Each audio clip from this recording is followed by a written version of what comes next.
My father-in-law once told me that a man's worth is measured by the weight of his wallet. He said it at Thanksgiving dinner, right in front of my wife, right in front of his whole family, and everyone laughed like it was the funniest thing they'd ever heard. I just sat there, cutting my turkey, pretending I didn't feel the knife twist in my chest. For 8 years, I let him believe my wallet was empty.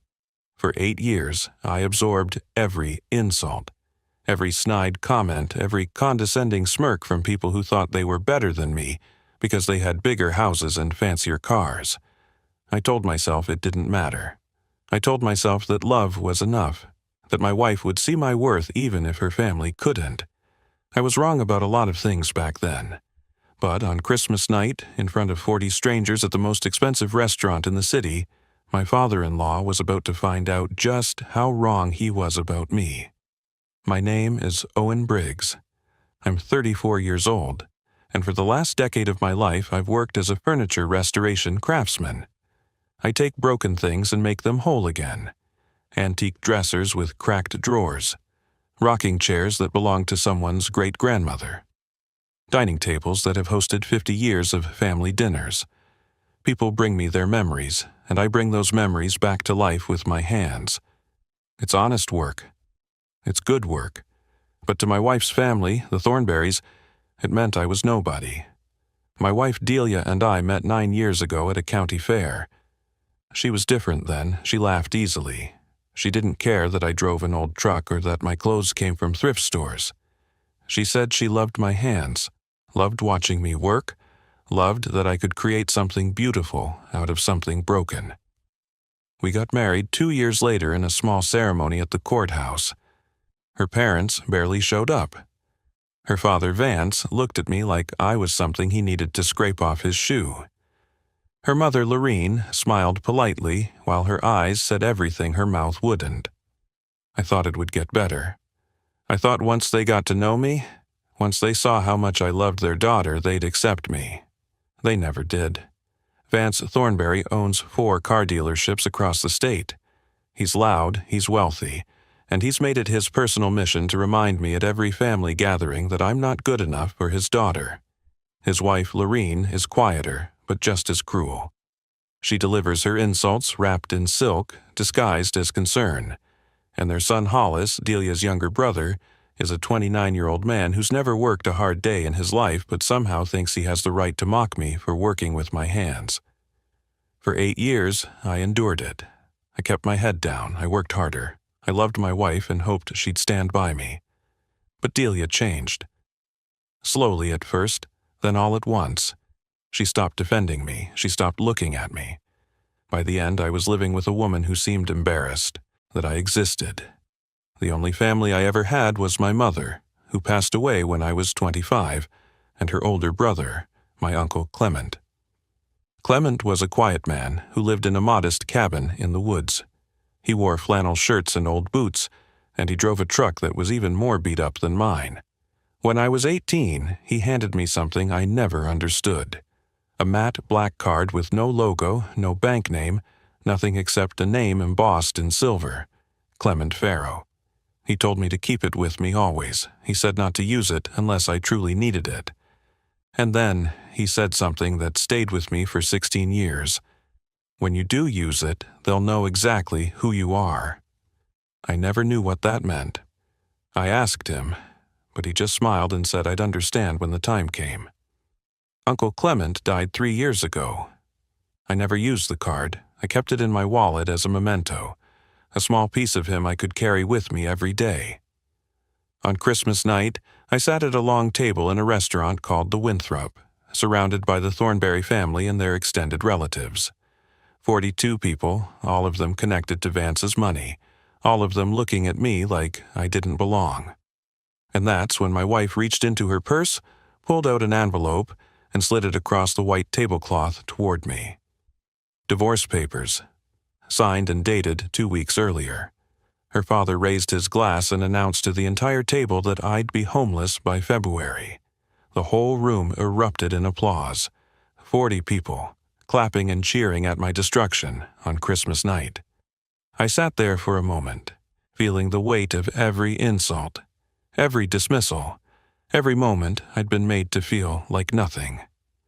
Then I reached into my wallet and pulled out the black card my uncle gave me 16 years ago. I handed it to the waiter. He looked at the name, and his face went pale. He leaned down and whispered 5 words that silenced the entire table. This is the story of how I stopped being invisible. This is the story of the night everything changed. I need to take you back a bit so you understand how I ended up at that table, surrounded by people who despised me, holding divorce papers on Christmas night. I grew up in a small house on the east side of town with my mother, Ruth Briggs. She worked 2 jobs to keep a roof over our heads, and she taught me that hard work and integrity mattered more than money ever could. She passed away when I was 25, and losing her nearly broke me. The only person who kept me grounded was her older brother, my Uncle Clement. Clement Farrow was a man of few words. He lived alone in a cabin about an hour outside the city, surrounded by woods and silence. He wore the same kind of clothes I wear now: flannels, work boots, jeans that had seen better days. He drove an old truck that rattled when it started, and he never seemed to care what anyone thought of him. When I was a kid, I spent summers with him. He taught me how to work with my hands, how to sand wood until it was smooth as glass, how to see the beauty in something broken and bring it back to life. That's where my love for furniture restoration came from. Uncle Clement gave me that gift. On my 18th birthday, he handed me the black card. I remember the weight of it in my palm, heavier than a normal card, solid and strange. No logo, no numbers, just his name in silver letters, Clement Farrow. I asked him what it was for. He looked at me with those calm, knowing eyes and said, "Keep this with you, Owen. Don't use it unless you truly need it. And when you do, they'll know exactly who you are." I pressed him for more, but he wouldn't explain. He just smiled and told me I'd understand when the time was right.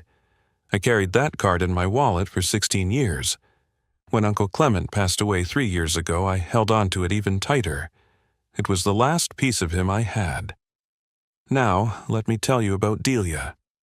When I met her at that county fair 9 years ago, I thought I was the luckiest man alive. She was beautiful, kind, and she had a laugh that made everything else disappear.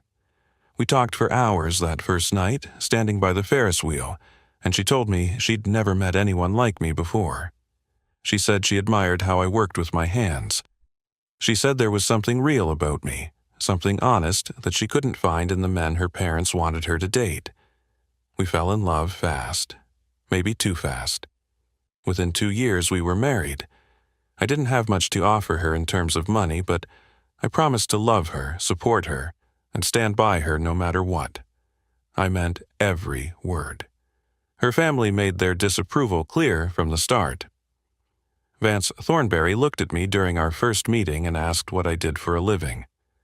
When I told him I restored antique furniture, he laughed and said, "So, you're a handyman?" He didn't wait for me to respond before turning away. Lorene was more subtle. She smiled and said, "How charming," in a voice that made the word sound like an insult. She asked Delia privately if she was sure about her decision. Delia told me about it later, and she was furious at her mother. She said she didn't care what they thought, that she loved me. That was the woman I married. That was the Delia I fell in love with. But families have a way of wearing people down. Year after year, holiday after holiday, the comments piled up.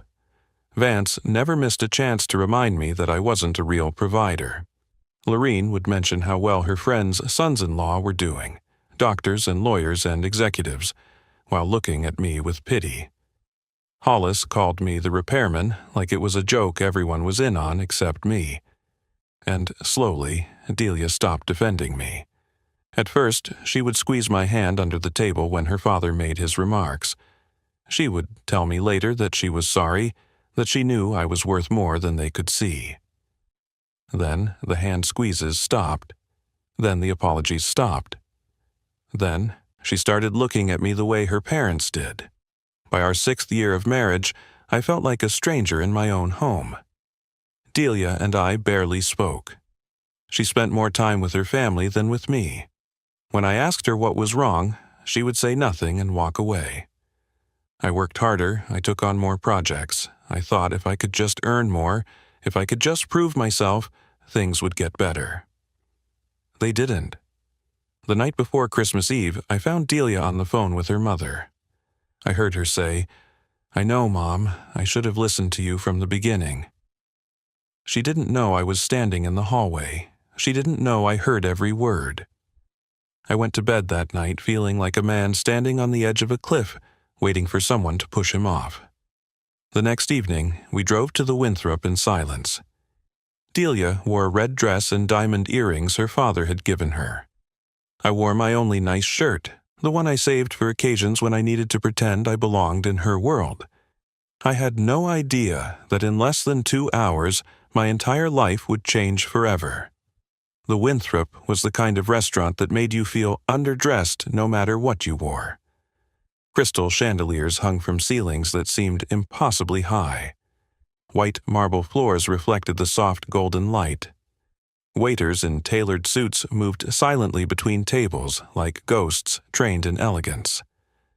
I had never belonged in places like this. I knew it the moment we walked through the door.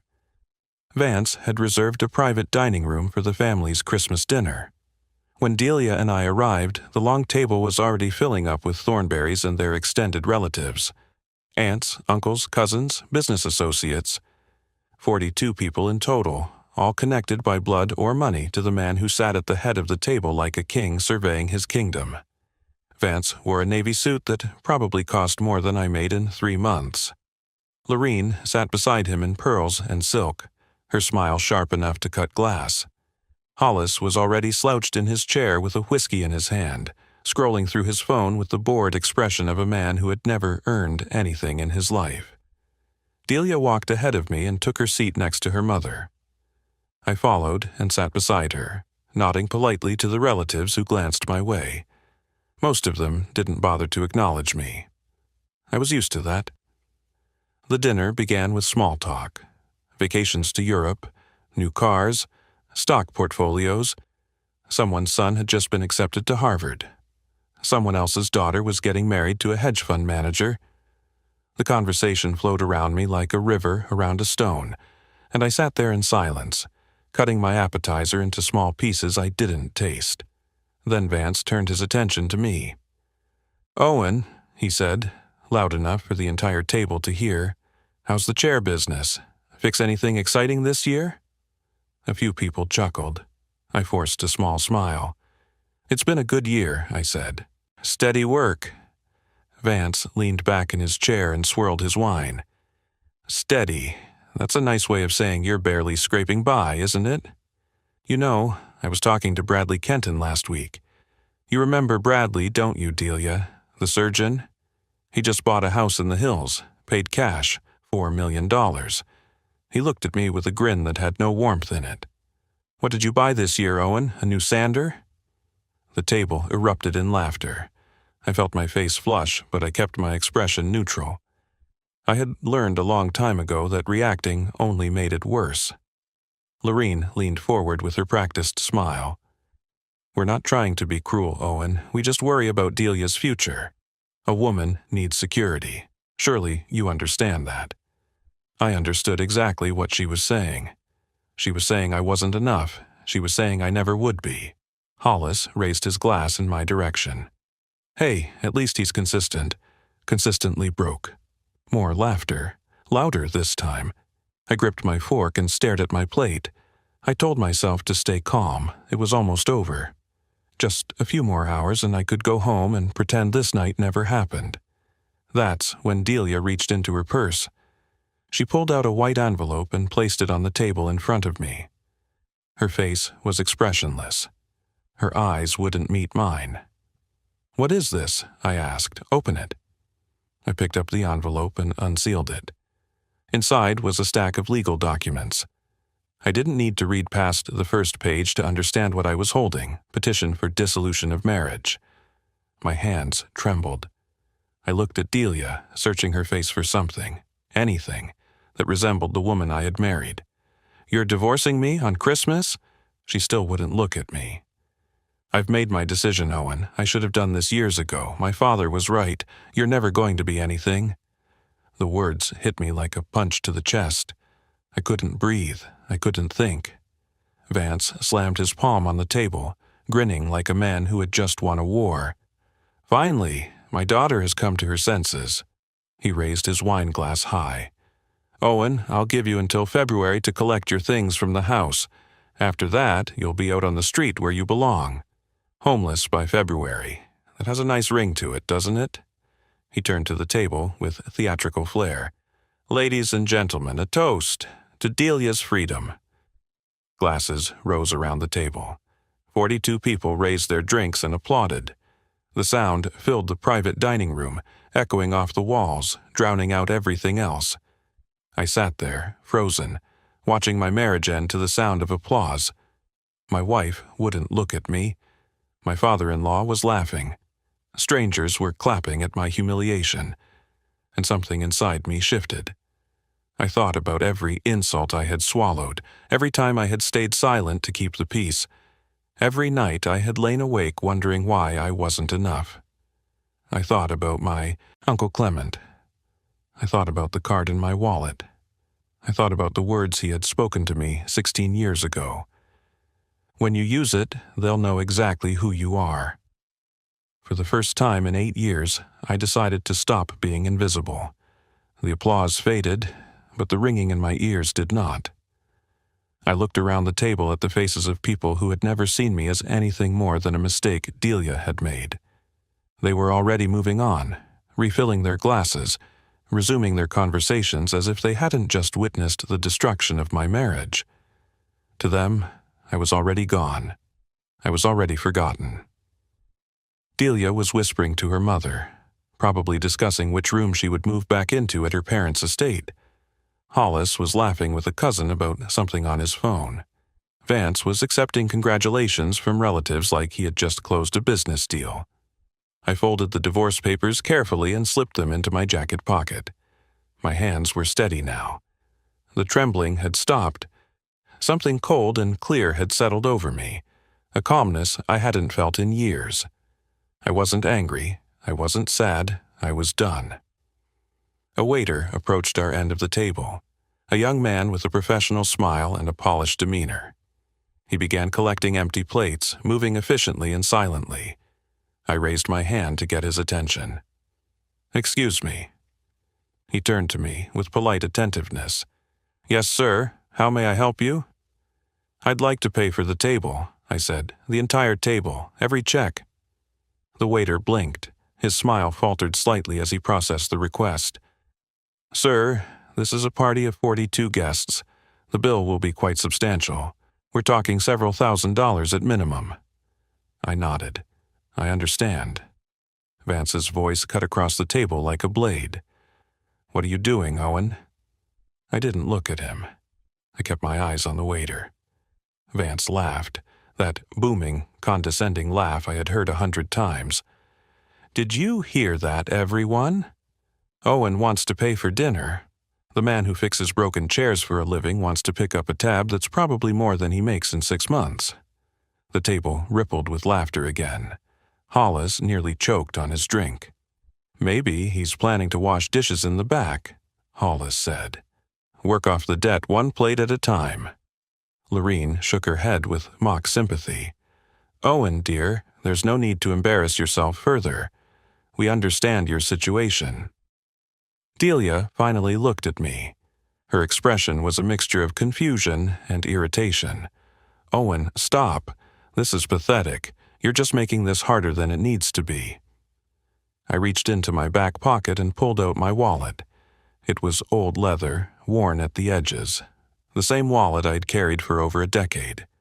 I opened it and found the black card sitting where it had always been, tucked behind my driver's license, waiting.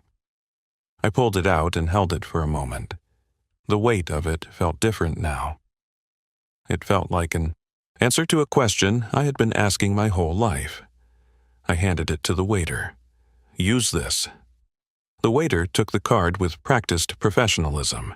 He glanced at it casually, the way he probably glanced at 100 credit cards every night. Then he stopped, his eyes widened, the color drained from his face. He looked at the card, then at me, then back at the card again. His mouth opened slightly, but no words came out. "Is there a problem?" I asked. The waiter swallowed hard. "Sir, please excuse me for just one moment. I need to speak with my manager." He turned and walked away quickly, disappearing through a door marked "Private" at the far end of the dining room. Vance snorted. "Well, that's that. Card's probably declined, or maybe it's expired. Do you even have a credit limit, Owen, or did the bank laugh you out of the building?" I said nothing. I sat with my hands folded on the table and waited. 2 minutes passed.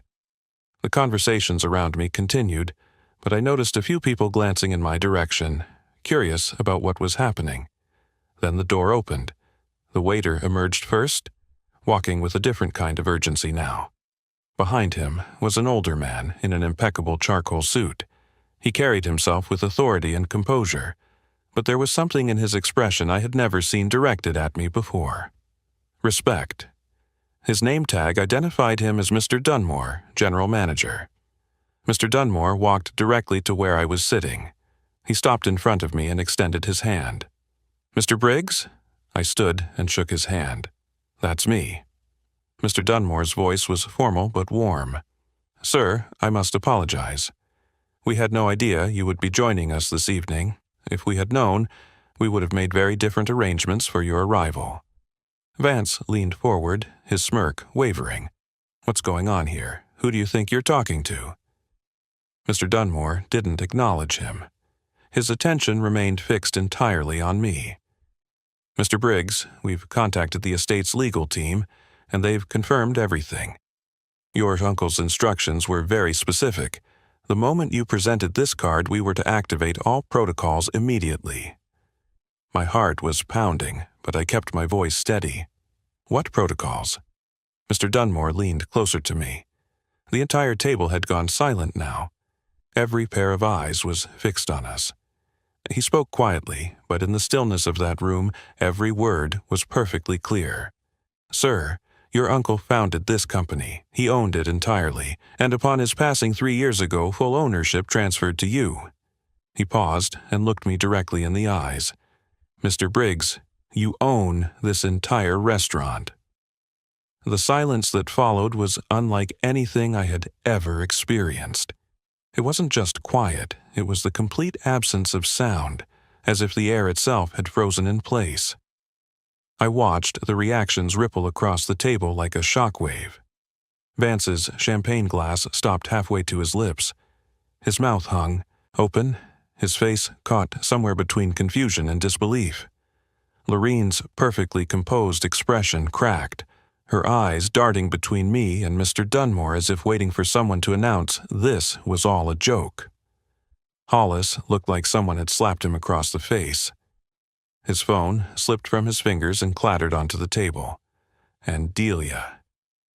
My wife, the woman who had handed me divorce papers 10 minutes ago, stared at me as if she had never seen me before in her life. Mr. Dunmore continued speaking, unaware of the devastation his words were causing. "Mr. Briggs, your uncle Clement Farrow founded Farrow Hospitality 42 years ago. He built it from a single restaurant into one of the most prestigious hospitality groups in the country. The Winthrop is our flagship location, but the group includes 37 restaurants and 12 luxury hotels across the United States. Your uncle stepped away from public life decades ago. He preferred anonymity, but he retained complete ownership of the company until his passing." I found my voice. "I never knew any of this." Mr. Dunmore nodded with understanding. "That was by design, sir. Your uncle left explicit instructions with the estate's legal team. He wanted you to live your life without the burden of wealth until you were ready. The black card was the key. He said that when you finally used it, it would mean you were prepared to step into your inheritance." Vance slammed his palm on the table so hard the silverware rattled.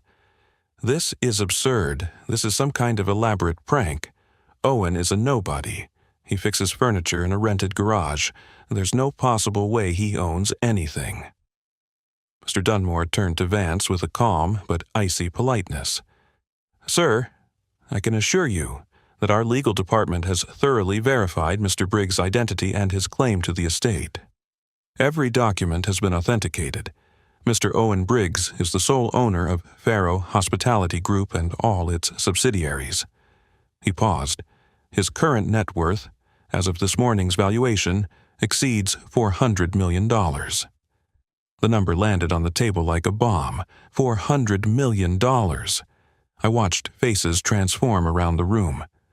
Relatives who hadn't bothered to acknowledge me when I walked in were now staring at me with wide eyes. Cousins who had laughed at Hollis's jokes about my profession looked pale and uncomfortable. The aunts and uncles who had whispered behind my back for 8 years sat in stunned silence. Lorene pressed a hand to her chest as if she might faint. Hollis grabbed his drink and drained it in one gulp. Delia's voice broke through the silence, thin and trembling. "Owen, why didn't you tell me? All these years, why didn't you say anything?" I looked at her. I really looked at her. Maybe for the first time in years. I saw the woman who had handed me divorce papers without a shred of remorse. I saw the woman who had let her family tear me apart piece by piece while she stood by and watched. I saw the woman who told me I would never be anything just minutes ago. "I didn't know, Delia," I said quietly. "But let me ask you something. Would it have mattered? You handed me those papers because you thought I was worthless. Your family has spent 8 years treating me like dirt beneath their shoes. None of you ever saw me. You only saw what I didn't have." She opened her mouth to respond, but nothing came out. I stood up from my chair. "I loved you," I said. "I would have given you everything I had, which wasn't much, but it was real. I would have worked every day of my life to make you happy. But you chose to leave the moment you thought I had nothing left to offer. That tells me everything I need to know about what our marriage really meant to you." I turned to Vance. His face had gone from red to white, and a thin sheen of sweat had appeared on his forehead. "You told me I'd be homeless by February," I said. "That's interesting, Vance, because according to the records Mr. Dunmore's team just confirmed, Faro Properties holds the lease on the building where your dealership headquarters is located. That means I'm your landlord." Vance's jaw tightened. He said nothing. "So let me make something clear," I continued. "You will be out of that building by February. Consider it a parting gift from the nobody who fixes chairs for a living." I picked up my coat from the back of my chair and slipped it on. "Mr. Dunmore, please send tonight's bill to my office. The entire dinner is on me. Consider it my final gift to the Thornberry family, a reminder of the man they thought was worthless." I turned and walked toward the exit. Behind me, I heard Delia call my name. I heard the scrape of a chair as she stood. I felt her hand reach for my arm. I didn't stop. At the door, I paused and turned back one last time. 42 faces stared at me, frozen in shock and disbelief. "My uncle once told me that a man's worth isn't measured by his wallet," I said. "It's measured by how he treats people when he thinks no one important is watching. Tonight, I watched all of you. And now I know exactly what you're worth." I walked out into the cold December night. The snow was falling softly, blanketing the city in white. The air was sharp and clean, and for the first time in 8 years, I could breathe. I didn't look back. The days that followed that Christmas dinner were the quietest of my life. I drove back to the small house I had shared with Delia, packed a single suitcase, and left before she returned. I didn't want a confrontation. I didn't want explanations or apologies. I just wanted to close that chapter and start fresh. The divorce went through faster than I expected. Delia's lawyers tried to contest it at first. They argued that she hadn't been aware of my assets and that she was entitled to a portion of the estate. But here's the thing about irony. The prenuptial agreement her father had insisted on years ago, the one designed to protect the Thornberry fortune from me, worked perfectly in reverse. Delia had signed away any claim to assets acquired before or outside the marriage. She got exactly what she had planned to leave me with.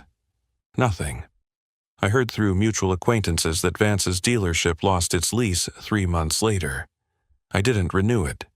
I didn't do it out of revenge or spite. I simply had no obligation to continue doing business with a man who had spent nearly a decade trying to destroy me. He relocated to a smaller property on the outskirts of town, and within a year, 2 of his 4 locations had closed permanently. The man, who once mocked me for fixing chairs, was now struggling to keep his own business from falling apart. Lorene sent me a letter about 6 months after the divorce was finalized. It was 3 pages long, filled with apologies and explanations and requests to meet for coffee so we could start fresh. She said she had always liked me and that Vance's behavior didn't reflect her true feelings. I read the letter once, folded it neatly, and threw it in the trash. Some bridges aren't meant to be rebuilt. Hollis reached out too. He sent me a message on social media, suddenly friendly, suddenly interested in catching up. He mentioned he had some business ideas he wanted to discuss and thought maybe I could help him get started. I blocked his number without responding. I had spent 8 years watching him mock me while contributing nothing of value to anyone. I wasn't about to fund his laziness now. Delia called me once, late on a Tuesday night about 4 months after everything happened. Her voice was soft and broken. Nothing like the cold woman who had slid those divorce papers across the table. She said she had made a terrible mistake. She said she didn't realize what she had. She said she still loved me and asked if there was any chance we could try again. I let her finish speaking. Then I told her the truth. You had everything, Delia. You had a husband who loved you and would have done anything for you. That was worth more than money ever could be. But you couldn't see it, and I can't unsee the way you looked at me when you thought I had nothing. I hung up the phone and never spoke to her again. I took over the operations of Faro Hospitality, but not in the way most people expected. I didn't sit in a corner office barking orders at executives. I visited the restaurants. I walked through the hotels. I learned the names of the people who worked there, from the chefs to the housekeepers to the valets. I remembered birthdays. I asked about families. I became the kind of leader my Uncle Clement would have been proud of. I still restore furniture on the weekends. I kept my little workshop, and I still take on projects when I have time. It keeps me grounded. It reminds me of who I was before any of this happened and who I still want to be. About a year after that Christmas dinner, I was in my workshop sanding an old oak table when I discovered something unexpected. There was a hidden drawer in the back, stuck shut from years of disuse. I pried it open and found a single envelope inside, yellowed with age. It was a letter from Uncle Clement, written years before his death. I opened it with trembling hands and read his words. Owen, if you're reading this, you've finally used the card. I never told you about the money because I wanted you to become a good man on your own terms. Anyone can be kind when they're rich. The real test is how you treat people when you have nothing. You pass that test every single day. I watched you work hard, stay humble, and love without conditions. That's why I left everything to you. Not because you needed it, but because you deserved it. Use it wisely. Stay good, and remember this. The people who love you when you have nothing are the only ones worth keeping when you have everything. I love you, son, Uncle Clement. I sat in that workshop for a long time, holding that letter, letting his words sink into my heart. I spent 8 years letting people convince me I was worthless. I believed them because I thought worth was measured by bank accounts and job titles and the opinions of people who never bothered to know me. But Uncle Clement understood something I didn't. Worth is about character. It's about showing up and doing the work and treating people with dignity even when no one is watching. That Christmas dinner changed my life. Not because I became wealthy, but because I finally understood that the people who mocked me were the ones who were truly poor. They had money and status and expensive clothes, but they had no integrity, no loyalty, no love. If you're out there right now feeling invisible, feeling like you're not enough, feeling like the world has counted you out, I want you to hear me. Your worth is not determined by the people who underestimate you. Keep going. Stay true to who you are. Your moment is coming. And when it does, make sure you're still the person who deserved it. Thank you so much for watching until the end. If this story touched your heart or reminded you of your own strength, I would truly appreciate it if you hit that like button and share this video with someone who needs to hear it today. Drop a comment below and tell me what you would have done in Owen's shoes. I read every single comment, and I love hearing from you. If you're new here, don't forget to subscribe to the channel and tap that notification bell so you never miss another story. We post videos every day filled with emotional, powerful, and inspiring stories, just like this one. Thank you for being part of this community. I'll see you in the next one.